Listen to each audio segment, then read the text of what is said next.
Dear student, future colleague, welcome to the journey becoming a doctor, and thank you for choosing me as your guide. In this video, I will explain how the 12-lead ECG machine does its work. Today, the 12-lead ECG machine is the gold standard for never missing a beat, measuring the heart's electrical signals from 12 different angles. This is enabled by using electrodes placed on the human skin. Commonly, 10 electrodes attached to the body are used to form 12 ECG leads.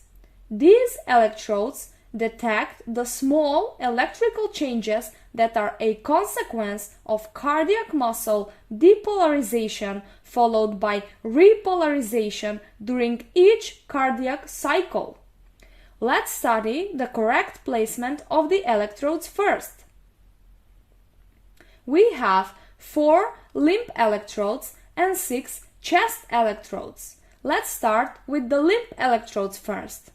Those are the electrodes attached on the right arm, on the left arm, on the left leg, and on the right leg as neutral electrode. Then we have the chest electrodes.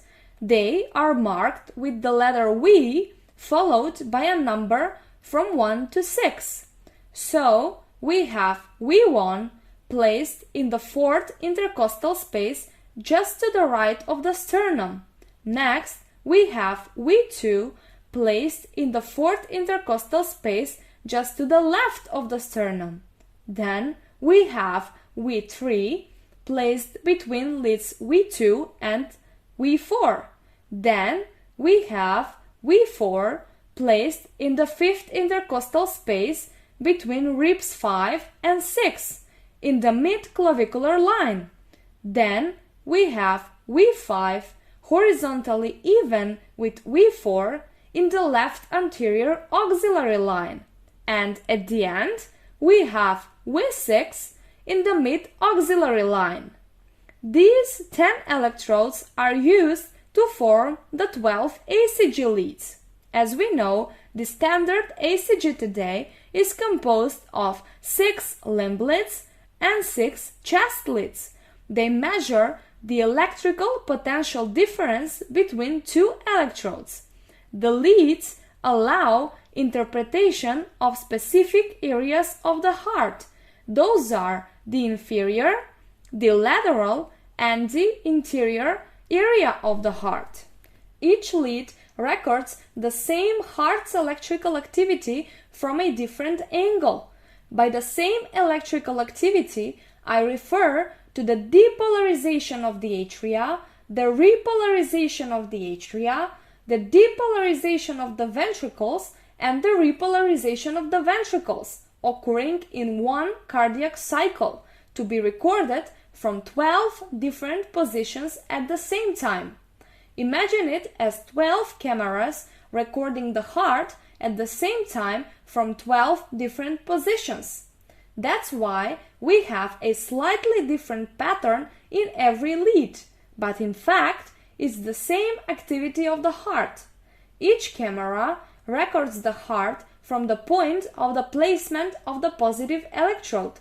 So the camera here indicates the positive electrode for the certain lead. I would like to emphasize the term positive electrode here, and soon you will learn why. Let's talk about the limb leads first. The electrodes attached on the extremities form the 6 limb leads. There are 3 bipolar and 3 unipolar limb leads. The placement of these electrodes is the same as the ones used originally by William Einthoven, the father of modern ECG. So, the electrodes attached on the right arm, on the left arm, and on the left leg combined together in a pair form a lead. A different pair is used for each lead. Let's see how. Each limb lead is composed of 1 positive and 1 negative electrode. Lead 1 is composed of the right arm and the left arm electrodes.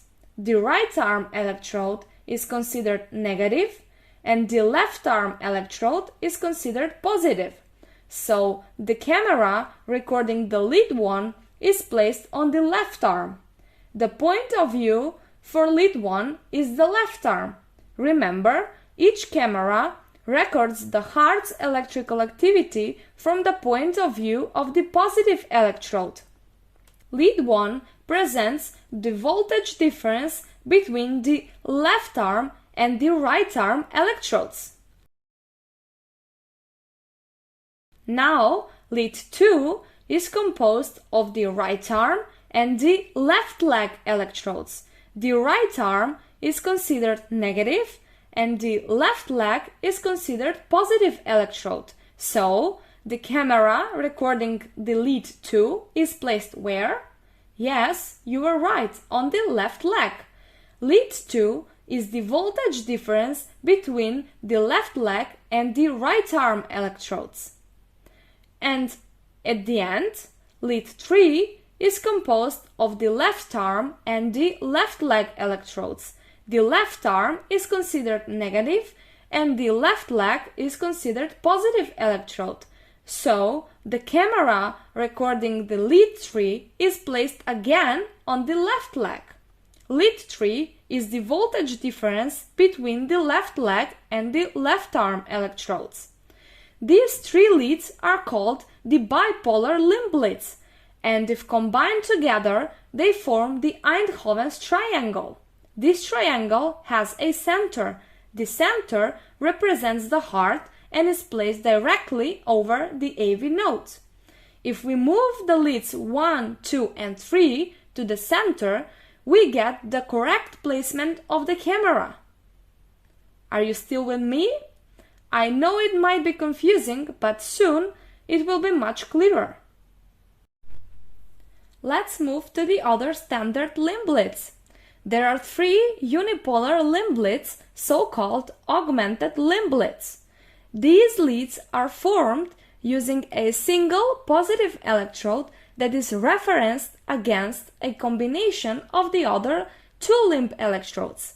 So, the augmented voltage R is a result of the voltage difference between the positive electrode placed on the right arm and the combination of the other two limb electrodes. Same applies to others. Let's go one by one. So, the AVR lead uses the right arm electrode as positive, and from the other two, the left arm and the left leg, it takes the average of inputs as zero reference. So, the camera here is placed on the right arm and pointed directly towards the middle of the segment drawn between the other two electrodes. Again, lead AVR is a result of the voltage difference between the positive electrode placed on the right arm and the combination of the other two limb electrodes. Next, the AVL lead uses the left arm electrode as positive, and from the other two, the right arm and the left leg, it takes the average of inputs from as zero reference. So, the camera here is placed on the left arm and pointed directly towards the middle of the segment drawn between the other two electrodes. So, the AVL lead is a result of the voltage difference between the positive electrode placed on the left arm and the combination of the other two limb electrodes.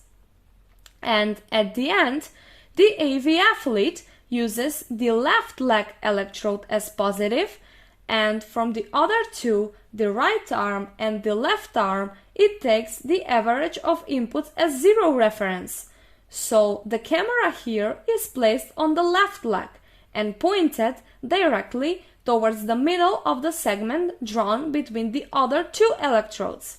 So, the AVF lead is a result of the voltage difference between the positive electrode placed on the left leg and the combination of the other two limb electrodes. These three leads are called the unipolar limb leads. If we combine them together using the AV node as the center as previously, we get the correct placement of the camera of these leads. Their direction of recording is pointed towards the center of the heart. Now, if we combine the 6 limb leads together, the bipolar and the unipolar, we can see that the same heart's electrical activity is recorded from 6 different angles at the same time. Another thing to add here is that the limb leads record the heart in the frontal plane, while the chest leads record the heart in the horizontal plane. Next come the chest leads. Those are leads V1, V2, V3, V4, V5 and V6. For the creation of each of the chest leads, a positive electrode is placed on the chest of the patient. The back of the patient is considered negative. Now, these leads are recording the heart in the horizontal plane. Again, each positive electrode represents the point of recording, or the position of the camera for the certain lead. So, for the chest leads, the positive electrodes from V1 to V6 represent the point of view. They are directed towards the heart center, which is again the AV node. And with that, we've created another 6 different angles of view of the heart. Again, they record the heart's electrical activity at the same time as the limb leads, but from another 6 different angles. Now, if you examine the real ECG, you will see that every chest lead has a slightly different pattern than the other. Same applies to the limb leads, and there's a reason for it. So, for the same electrical activity, with the use of the 12 leads, we get 12 slightly different patterns. Isn't that confusing? If you're new in the world of the ECG, this might be so frustrating for you, but once you understand the reason behind what you see on the ECG, you will realize that actually everything is so logical. I will give you a little hint here. The whole heart's electrical activity has a main direction pointed downwards and to the left. There is also a reason for it. When the electrical impulse that depolarizes the heart cells advances toward the positive electrode placed on the skin, it produces an upward deflection from the baseline. In contrast, when the electrical impulse moves in the opposite direction away from the positive electrode, it produces a downward deflection. That's why in leads V5 and V6 you have the greatest positive deflections, and in the AVR lead you have the greatest negative deflections. Now, because the electrodes record from 12 different angles, we expect a different height of the upward and the downward deflections to appear in every lead. If it still doesn't make sense to you, don't worry. I promise you will have it all together once you pass all lessons that cover the basic principles of the ECG. You just have to continue to study. At this point, I will end this video. Thank you for your attention till now, and if you find this video helpful, make sure to subscribe to support me and go to the next video for more knowledge. See you next time!